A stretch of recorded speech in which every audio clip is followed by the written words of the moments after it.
Senior Hamas leader Ismail Haniyeh, who was a crucial negotiator in the ceasefire talks with Israel, was assassinated in Tehran on July 31. He was in Iran to attend the inauguration of Iran's new president. The 62-year-old leader was accompanied by other senior members of Iran's so-called axis of resistance, which includes Hamas, Hezbollah, and the Houthis who are active in Yemen. What was really shocking for Hamas, and even more so for Iranian security agencies, is the fact that Haniyeh was killed shortly after a meeting with Iran's supreme leader Ayatollah Ali Khamenei. Haniyeh was in Iran on a diplomatic passport, on a diplomatic visa issued by Iran. At the time of his death, he was staying at a guest house run by Iran's Revolutionary Guards as a guest of the supreme leader. According to latest reports, Haniyeh was killed by a missile at around 2 in the morning Tehran time.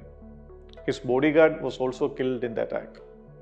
Both Iran and Hamas have accused Israel of orchestrating the killing, although Israel has not commented on the allegations so far.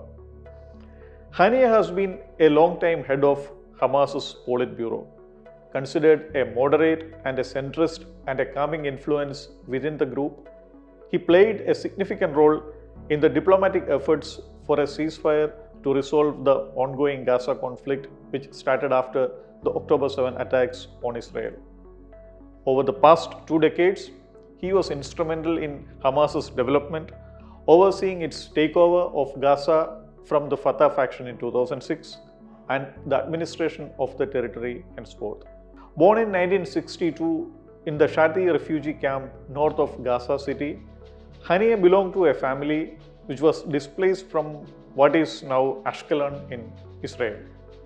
He was one of the founding members of Hamas when the group was set up way back in 1988. After playing a key role in the first Intifada, the first violent outpour of emotions against Israel, he was expelled to southern Lebanon, which was under Israeli occupation back then. Haniyeh became the senior-most Hamas leader in Gaza in 2006.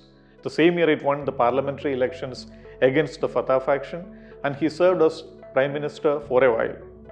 After Israel withdrew from Gaza and Hamas took complete control of the Strip, Palestine President Mahmoud Abbas dismissed him as prime minister because the West, especially the United States, refused to work with Hamas. Haniyeh was named the head of Hamas Political Bureau in 2017. A year later, the US State Department designated him as a terrorist. In 2019, he moved abroad and was based largely in Doha, leading the Hamas's international diplomatic efforts. Haniyeh was succeeded in Gaza by Yahya Sinwar, who is considered to be one of the chief architects of the October 7 attacks on Israel. Recent Israeli strikes had caused significant personal losses for Haniyeh, including the deaths of 3 of his sons and also many of his grandchildren, which happened in April, and later on his sister and her family, which happened in June. Just hours before Haniyeh's death, Israeli fighter jets carried out an operation in Beirut's southern suburbs, killing Fuad Shukr, a senior Hezbollah leader. This operation, along with the assassination of Haniyeh, has quickly shifted the political and security dynamics in the Middle East, just as Israel and Hamas appear to be nearing a ceasefire after nearly 10 months of conflict that have resulted in tens of thousands of deaths and other casualties. The timing of the 2 assassinations suggests that it may have been a part of a broader Israeli response to a recent Hezbollah rocket attack on the Golan Heights that killed 12 Druze children and young people. However, it could also indicate that Israeli Prime Minister Benjamin Netanyahu that he might not be fully committed to ending the conflict in Gaza, or he may be aiming to at least prolong it until after the US presidential elections are over in November, possibly hoping for a more favourable settlement of the crisis with a potential Trump administration. For instance, a few weeks ago, Israeli newspapers reported that Netanyahu was trying to scuttle the ongoing peace process by derailing the ceasefire proposals. There were reports that he leaked sensitive information about the proposals. Following the attack on Haniyeh and the Hezbollah leader, There are concerns about how Iran, Hamas and Hezbollah will respond. And of course, the bigger concern is about how Iran will react to the attack, especially as it happened on its territory, and whether those reactions by Iran could lead to a wider regional conflict.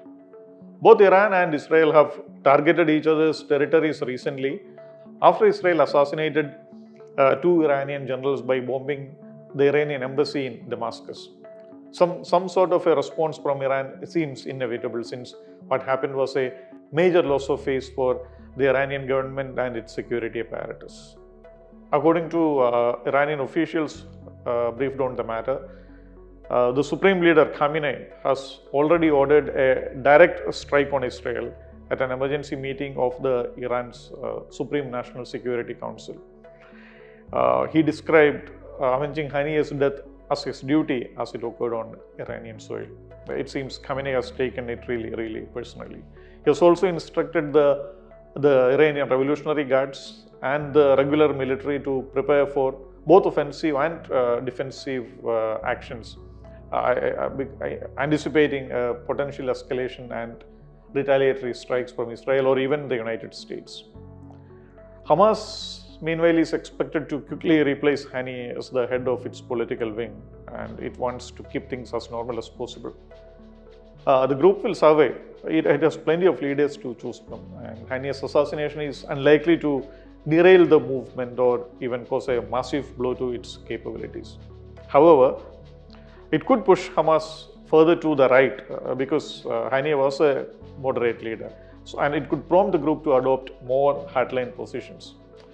In fact, the assassination takes away its capability to continue ceasefire negotiations with Israel, because continuing as if things are normal would be political suicide for the group. The Qassam Brigades, which is a military wing of Hamas, it has described Haniyeh's killing as a dangerous event with potential regional repercussion, asserting that Israel has miscalculated this time. Israel, in fact, had the capability to kill Haniyeh anywhere. It could have killed him in Doha, where he lived. It could have done so in Turkey, a country Haniyeh visited so often. But it chose to do so in Iran, and that too a day after the new president was inaugurated. Since 2019, Haniyeh had visited Iran many times, at least more than 15 times, but he was never targeted. So the attack now, it is clearly a message intended to humiliate Iran. In that sense, it conveys the impression that Netanyahu, in fact, wants a wider regional conflict, and he does not want the ongoing war to end anytime soon. It seems his political survival and his ability even to stay out of prison, because he is accused in many corruption charges, and it depends on keeping Israel in a prolonged state of war. And Netanyahu has also made it difficult for Iran and the United States to start negotiations during the final days of the Biden presidency. Biden had indicated that in his remaining days, one of his priorities as president would be to find a lasting solution to the Gaza crisis, and he is also interested in dealing with the nuclear crisis with Iran. The new Iranian president is a reformer. He campaigned on talking to the US, but Haniyeh's assassination makes it virtually impossible for the two sides to move forward. So except for Netanyahu, it is unfortunately a loss-loss situation, a zero-sum game.